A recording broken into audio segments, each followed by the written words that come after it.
Online geography ক্লাসে আমাদের আজকের সাবজেক্ট জিওগ্রাফি।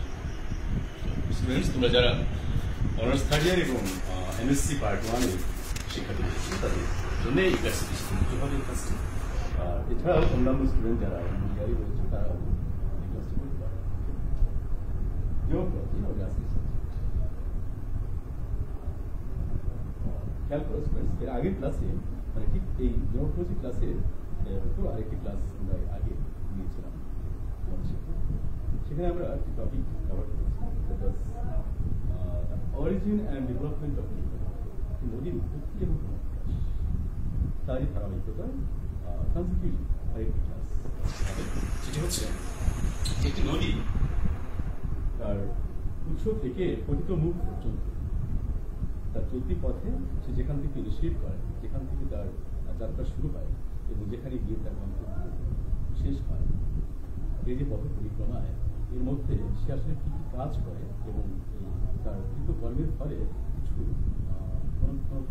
ফিচার বা কোনো চিহ্ন, কোনো মর্ফোলজিক্যাল কোনো চেঞ্জ করে কিনা, কোনো কিছু তৈরি হয় কিনা, কোনো চিহ্ন বা কোনো কিছু সাক্ষ্য সে রাখে কিনা, এই বিষয়গুলো আজকের ক্লাসে হচ্ছে যে river works, erosion, transportation, deposition, যতটা বলেছিলেন যে এই তিনটে কাজ সে সম্পাদন করে যাত্রাপথের প্রথম থেকে প্রারম্ভ থেকে একেবারে শেষ পর্যন্ত তিনটে কাজ করেছে। প্রথমে সে কি করে, ইরোশন করে। এই ইরোশন হওয়ার পর ইরোডের যে মেটেরিয়ালগুলো, বিভিন্ন পদার্থগুলো বয়ে নিয়ে যায়, তারপর সে জায়গাকে বা স্থানে স্থানে সঞ্চয় করে। So, আজকে টপিক হবে students, the produced features by river, নদীর সৃষ্ট ভূমিরূপগুলো, ইরোশনাল and ডিপোজিশন। টপিক খেয়াল করো students, produced features by river, erosional and deposition. আজকে আমরা দেখব যে নদী তার উৎস থেকে মোহনা পর্যন্ত চলতে গিয়ে যেসব স্মৃতিচিহ্ন সে রেখে যায়, তার কিছু অংশকে আমরা দেখবো হয়তো ইরোশনাল টাইপের, কিছু অংশকে আমরা দেখবো ডিপোজিশনাল টাইপের, শনাক্ত করতে আছে।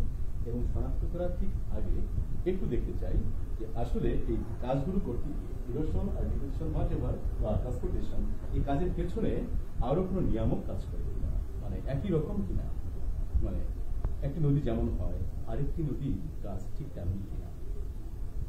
বুঝতেই পারছো যে না, এটা হয় না। ব্যাপারটা এমন যে রিফার টু রিফার, এদের ওয়ার্ডস, এদের ফিচার্স, এদের কার্যাবলী, এদের মেকানিজম ভ্যারি করে। কেন ভ্যারি করে? ফ্যাক্টরস দেখতে চাই, ফ্যাক্টরস অফ রিভার ওয়ার্কস। খেয়াল করো যে একটি নদী যেসব কাজ সম্পন্ন করে এবং তার ফলে যে সমস্ত ফিচার্স সে প্রডিউস করে, তার পেছনে কিছু নিয়ামক রয়েছে। একটু দেখে নিই আমরা কেমন। নম্বর 1, দেখো বোর্ড লেখা আছে সোর্স ওয়াটার ভলিউম। যেখান থেকে নদীটি ইনিশিয়েট করে, যাত্রা শুরু করে, ওখানকার পানি রাশির পরিমাণ যদি বেশি হয় তাহলে তার ওই নদীর ওয়ার্ডস একরকম হবে, মানে তার ইরোশন বেশি হবে, ট্রান্সপোর্টেশনও বেশি হবে, ফলে অনেক জিনিস সে উৎপাদন করে, ক্ষয় করে, ওখান থেকে অপসারণ করে নিয়ে আসতে পারবে। ডিউ টু কি? Source water volume. যে সরোবর থেকে বা যে পুকুরটা বা যে রিজার্ভার থেকে নদী ডেভেলপমেন্ট ঘটে, ওখানে পানি রাশির পরিমাণ যদি বেশি হয় তাহলে সোর্স ওয়াটার বেড়ে গেল, ফলে সেই বেশি সোর্স ওয়াটারটা কি করবে, একটি পাহাড়ে গাবে, খাড়া ঢালবে, কি করবে, সে কিন্তু গ্র্যাভিটি নিচের দিকে নেমে আসবে। অনেক বেশি পানি বলে সেই প্রবল পার্শ্ব চাপ এবং নিম্ন চাপ দেবে, ফলে ক্ষয় কার্য বেশি হবে। ট্রান্সপোর্টেশনের ফলে অনেক বেশি পানি সে নিয়ে আসবে, সঙ্গে নিয়ে আসা তৈরিত পদার্থগুলোকে ভাসিয়ে অনেক বেশি নিতে পারবে। কেন? তার সোর্স ওয়াটার পরিমাণ বেশি। আর এটা কি হতে পারে? Types of rock. যে শিলার উপর দিয়ে নদীটি প্রবাহিত হচ্ছে, যদি সোর্সে হয় তাহলে সে শিলা খুব কঠিন হয়, তাহলে ক্ষয় হবে কম। যদি শিলাটি হয় কোমল, শিলাটি হয় এলিউফিয়ার টাইপের, একটু পারলিক টাইপের, তাহলে সে শিলা কি হবে? খুব দ্রুত ক্ষয়প্রাপ্ত হবে। নদীটি নদী ক্ষয় কার্যটা ইউজিটি বেড়ে যাবে। Weight and hardness of rock, মানে যে রকটাকে সে উৎপাদন করে নিয়ে পানিতে ভাসিয়ে নিয়ে যাচ্ছে, তার ওয়েট যদি বেশি হয় সে দ্রুত সেটেল ডাউন করবে, মানে সঞ্চয় বেশি হবে। আর যদি হার্ডনেস বেশি হয় তাহলে সেটেল ডাউন হলেও ক্ষয়টা কম হবে, সেটি আরো নদীর ফলে উপপ্রদেশকে কি করবে, ভরাট করবে, মানে ক্ষয় হবে না, সেটি দ্রবীভূত হবে না, এ ধরনের একটি রোল সে প্লে করবে। আর কি হতে পারে, স্লোপ বা গ্রেডিয়েন্ট। হ্যাঁ, বুঝতেই পারছো স্টুডেন্টস যে যদি স্লোপ বেশি হয়, নদী যদি স্লোপের উপর দিয়ে যায়, হাই স্লোপ হয়, গ্রেডিয়েন্ট বেশি হয়, গতিমাত্রা বেশি হয়, তখন তার গ্র্যাভিটি বেশি হবে, ফলে তার ভেলোসিটি বাড়বে, আলটিমেটলি কি হবে, ক্ষয় বেশি হবে, ট্রান্সমিশন বেশি হবে, এবং অনেক পরে গিয়ে ভেলোসিটি পানির যে গতিবেগ এটি বেশি হলে কি হবে, আলটিমেটলি একই ঘটনা ঘটবে, ইরাশন হবে বেশি, ট্রান্সমিশন বেশি হবে। সলিবিলিটি অফ ওয়াটার প্লানেট, যে ম্যাটেরিয়ালটা সে গঠন করে নিয়ে এলো বা যে পানিটা সে বয়ে নিয়ে যাচ্ছে তার যে সলিবিলিটি, দ্রবণ ক্ষমতা, দ্রবণ শক্তি, এটা বেশি হলে একরকম হবে, কম হলে অন্যরকম হবে। ট্যাক্স তৈরি হবে, যে পথে নদী যাচ্ছে সেই পাড়ে নদীর ব্যাংক বরাবর যদি কোথাও ফাটল থাকে, নরম শিলা থাকে, তো সেখানে আরো বেশি ভাঙন দেখা দিবে, ইরোশন বেশি হবে, ফলে ডিপোজিশন হবে বেশি। মানে হচ্ছে আমরা এতক্ষণ জানলাম যে ইরোশন, ট্রান্সপোর্টেশন, ডিপোজিশন এই তিনটি ওয়ার্ডসের পেছনে আসলে কিছু ফ্যাক্টরসও থাকে। জেনে নিলাম এই জন্য যে আমরা দেখবো আলটিমেটলি যে রিভার টু রিভার, নদী থেকে নদী কিভাবে তার ফিচার্সগুলো তারতম্য ঘটে, আলটিমেটলি তার কাজে তারতম্যের কারণে।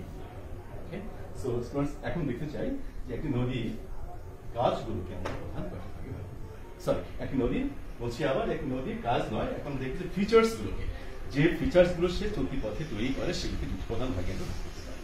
একটি হচ্ছে ইরোশনাল ফিচার্স, বুঝতেই পারছো না, আমি বোঝা যাচ্ছে যে ডিউ টু ইরোশন মানে ক্ষয় কাজের ফলে সৃষ্ট বিরূপ।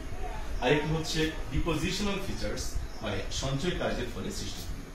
আজকে প্রথমে দেখব নাম্বার 1 ইরোশনাল ফিচার্স। তার আগে একটু বলে নিই, এই ফিচার্স গুলো বেসিক্যালি বেশিরভাগ ক্ষেত্রে নাম দেওয়া হয় তার দেখতে কেমন আর কোথায় লোকেটেড, মানে কোথায় অবস্থিত।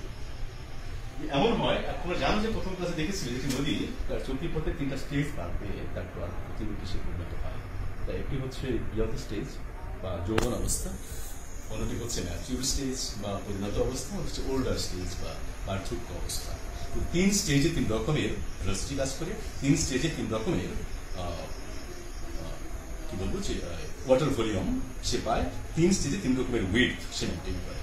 সো এখন দেখো যে আমরা ইরোশনাল ফিচার্স গুলোকে দেখি, এটি বেশিরভাগ ক্ষেত্রে নদীর যে প্রাথমিক অবস্থা বা যৌবন অবস্থায় ওইখানে বেশি ঘটে। কেন ঘটে, মেকানিজমটা কি আসলে এক্সপিরিয়েন্স।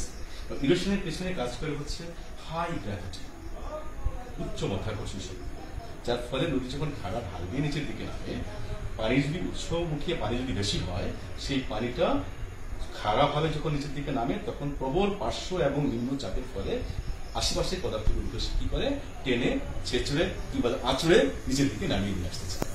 ফলে কি হয়, যদি নিম্নক্ষয় বেশি হয়, পার্শ্বক্ষয় কম হয়, তাহলে একটা শেপের ভ্যালি তৈরি হয়, যেটাকে আমরা বলি ভি শেপ ভ্যালি। বইতে বিষয়গুলোকে বিস্তর আলোচনা করা আছে, আমি একটু হিন্ট দেবো তোমাদের শুরু ঠিক আছে, যে এর শেপের উপর ভিত্তি করে আমরা এটাকে বলি যে ভি শেপ ভ্যালি। নিম্নক্ষয় বেশি হয়ে গেলে, পার্শ্ব শিলাগুলো যদি খুব কঠিন হয়, নিম্ন শিলা যদি কোমল হয়, তো নিম্ন ক্ষয় বেশি হতে থাকে ডিউ টু গ্র্যাভিটি। হয়ে ভি শেপ ভ্যালি যখন হবে, এটাকে আমরা বলি ইরোশনাল ফিচার্সের প্রথম feature, that is V shape valley. আর এই ইরোশনাল ফিচার্সের ক্ষেত্রে এবং নদীর ঊর্ধ্বগতিতে আপস্ট্রিমে যদি এমন হয় যে সে নিম্নক্ষয়ের পাশাপাশি পাশেও কিছু কোমল শিলা পেয়ে গেল, অথবা নদী যখন একটু সমতলে আসলো তখন তো কোমল শিলা সে পাবে, তখন তো রক্স খুব একটা থাকে না, তখন সমতল ভূমি, তখন পার্শ্বক্ষয় হলে এই ভি শেপ ভ্যালিটাই আলটিমেটলি আবার ইউ এর আকৃতি ধারণ করে। তোমার এখানে ভি শেপ এই জায়গায় ইউ শেপ ভ্যালি বলছি, নাম চেঞ্জ হয়ে গেল just because of shape. Cause একই, ইরোশন ডিউ টু কি ভেলোসিটি, ডিউ টু স্লোপ। হ্যাঁ, এরপর দেখছি ওয়াটারফলস। নদীর বার্ধক্য অবস্থায় নয়, নদীর যৌবন অবস্থায় পাহাড়ি অঞ্চলে যখন নদী কোনো একটা শিলাকে অপসারণ করে ফেলে দেয়, যে পথে নদীটি প্রবাহিত হচ্ছে, মানে পানি রাশি দিয়ে আসছে, সেখানে কঠিন শিলা হঠাৎ করে অবসারিত হয়ে যায়, জায়গাটা ফাঁকা হয়ে যায়, একটা ভ্যাকুয়াম স্পেস তৈরি হয়। তো এই ভ্যাকুয়াম স্পেসকে পার করে যখন শূন্যের উপর দিয়ে পানি যখন পড়তে থাকে নিচের দিকে, তখন এটাকে বলি ওয়াটারফলস। দেখো র্যাপিড বা ক্যাটারাক্ট। হ্যাঁ, পাহাড়ি পথে কখনো কখনো কোমল শিলা, কখনো আবার কঠিন শিলা, এদের অল্টারনেট থাকে। যে একটা স্টেজের কঠিন শিলা আবার কিছু পরে কোমল শিলা। কোমল শিলা বেশি ক্ষয়প্রাপ্ত হবে, কঠিন শিলা কম হবে, মতো হবে না। ফলে এই কোমলগুলি ক্ষয় হয়ে কঠিনগুলি ক্ষয় না হয়ে এক ধরনের স্টেয়ার্স টাইপের সিঁড়ির মতো ধাপ তৈরি হয়। এগুলোকে আমরা বলে থাকি র্যাপিড লাইটেড পয়েন্ট। পটহোলস কি হতে পারে একে দেখাচ্ছি। বর্তুর আকার গর্ত পারে বাংলা নদীর পাড়ে ব্যাংকে যদি কোনো ভঙ্গুর অবস্থা থাকে, এরকম এরকম নদীর যাত্রাপথে ব্যাংক বরাবর তীর বরাবর একটু ভিতরে ভিতরে ঢুকে যায়, একটা হোলের মতো তৈরি হয়, গর্তের মতো তৈরি হয়, এগুলোকে আমরা বলি পটহোলস।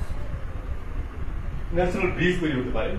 দেখো স্টুডেন্টস, যখন পাহাড়ি পথে ধাবিত হয় তখন কোথাও কোনো বড় পাথরের চাল বা কঠিন শিলা পেলে সেগুলো সে ভাঙতে না পেরে তার তলদেশ দিয়ে যদি কোনো কোমল শিলা থাকে সেগুলোকে ভেঙে নিচের দিকে নেমে আসে এবং উপরের যে কঠিন স্তরটা কঠিন শিলার সে থেকেই যায়। মানে উপরে একটি কঠিন শিলার স্তর তার নিচ দিয়ে প্রবাহিত হয়। মানে নদী থেকে দেখলে উপরে ওই শিলার স্তরটি গিয়ে ধনুকের মতো বাঁকা ব্রিজ মনে হয়। এরকম এটা হতে পারে ন্যাচারাল ব্রিজ। কাট অফ হয়, আঁকা বাঁকা নদী যখন একে রেখে যায় তখন এই বাঁকা জায়গাটা কখনো কেটে গেলে, ছেদন হয়ে গেলে, নদী ছেদন করে বাংলায়, কেটে গেলে তখন সোজা হয়ে যায়, বাঁকা নদী আবার সোজা হয়ে যায়। মানে কাট অফ হয়ে বাঁকা নদী সোজা হয়ে যাওয়া, এটা আর কি কাজ হতে পারে। কাট অফ মেন্ডার খুব most important feature of erosional features, most important type of erosional feature. দেখো যে বাংলাদেশের বেশিরভাগ নদী কিন্তু সর্পিল বাঁধ বিশিষ্ট নদী।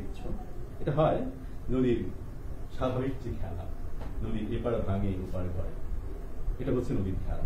তো এক পাড় ভাঙ থেকে অন্য পাড় যখন গড়ে ওঠে তখন হচ্ছে আলটিমেটলি একটা বাঁকের সৃষ্টি হয়। যখন এঁকে বেঁকে নদীটি চলে তখন এই পথ চলাকে আমরা বলি মেন্ডারিং কোর্স অফ রিভার্স। এই নদীটার নাম হচ্ছে মেন্ডার। একটু দেখানো যেত, হ্যাঁ, মেন্ডার বা সর্পিল বাঁক। এই প্রজেক্টগুলো দেখলে এছাড়াও আরো অনেকগুলো ফিচার্স শনাক্ত করতে পারো, তত বেশি সম্ভব শনাক্ত করা উচিত। আমরা দেখলাম যে V shape valley, U shape valley, waterfalls, rapid potholes, natural bridge, cut off meander, এগুলো ইরোশনাল টাইপের ফিচার। এই ফিচারগুলো গঠনের পেছনে কাজ করে হচ্ছে কিছু ফ্যাক্টরস, যেগুলো আসলে ইরোশনকে প্রভাবিত করে, ট্রান্সমিশনকে প্রভাবিত করে। আর কিন্তু পরে আমরা দেখবো অন্য ক্লাসে যে ডিপোজিশনাল ফিচারগুলোকেও এরা প্রভাবিত করবে। এগুলো হচ্ছে factors behind the river works, মানে এরা রোল প্লে করে। এটা একটি নদী থেকে অন্য একটি নদী আলাদা হতে পারে এদের কারণে, source of water, source water ভলিউমের কারণে, টাইপস অফ রক্সের কারণে, সেভেলিটির কারণে, ভেলোসিটির কারণে একটি নদী থেকে অন্য নদী আলাদা হতে পারে। আলাদা হতে পারে তাদের কাজ, আলটিমেটলি আলাদা হয়ে যায় তাদের ফিচার্স।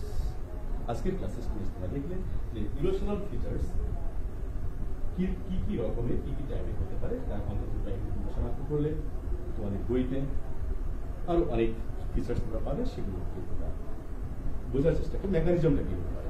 মানে ব্যাপারটা হচ্ছে যে ইরোশনাল ফিচার হয় যখন ভেলোসিটি বেশি থাকবে, যখন এটি অধিক ক্ষয় কাজটাই বেশি করবে, তার তীব্র গতিবেগ থাকবে, ঢাল যখন হাই হবে, আর যখন সমতলের উপরে আসবে তখন ব্যাংক ইরোশন হবে, মানে নদীর পার্শ্বক্ষয় হবে, আর কিছু কিছু ডিপোজিশনও তখন করবে। আবার যখন নদীর মোড় চলে যাবে তখন কি হবে, তখন অনেক বেশি ওয়েট সে প্রাপ্ত হয়, মানে তার প্রশস্ততা বেড়ে যায়, উইড বেড়ে যায়, বেড়ে গিয়ে তার কাজ অন্যরকম হয়ে যায়। তোমার সেই ক্ষয়ের চাইতে সঞ্চয়টা বেশি হয়। এর কার্যের কারণটা কি, এর লজিকটা আসলে কি, এটা আজকে আমাদের চেষ্টা করবো। আমরা দেখলে যে নদী চলতি পথে তিন রকমের ওয়ার্ড সম্পর্কের জন্য একটি হচ্ছে ইরোশন, একটি ট্রান্সলেশন, একটি ডিপোজিশন, এবং এর ফলে দুই রকমের চিহ্ন, স্মৃতিচিহ্ন সে রেখে যায়। একটি হচ্ছে ইরোশনাল টাইপের ফিচার, অন্যটি হচ্ছে ডিপোজিশনাল টাইপের ফিচার। আরো জানলে যে দু রকমের ফিচার এবং তিন রকমের কাজের পেছনে কিছু ফ্যাক্টরস কাজ করে, কিছু নিয়ামক কাজ করে, সেগুলো হচ্ছে source water volume, types of rock, মানে শিলার প্রকৃতি, ওজন এবং কাঠিন্যতা হচ্ছে শিলার কেমন, স্লোপ বা গ্রেডিয়েন্ট কেমন, ভেলোসিটি মানে পানির গতিবেগ কেমন, সলিউবিলিটি মানে দ্রবণ শক্তি কেমন আছে মাটির এবং পানির, আর ক্র্যাকস বা কোনো রকম গর্ত ফাটলগুলো আছে কিনা। হ্যাঁ, এগুলো ছাড়াও আরো কিছু ফ্যাক্টরস থাকতে পারে এই ইরোশনাল ফিচার্স বিভিন্ন রকমের, থাকতে পারে ডিপোজিশনাল ফিচার্স বিভিন্ন রকমের।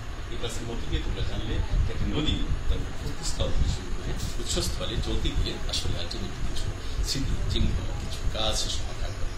তার একটি প্রধান অংশ আছে, কারণ হলো দ্যাট ইজ ইরোশনাল ফিচার্স।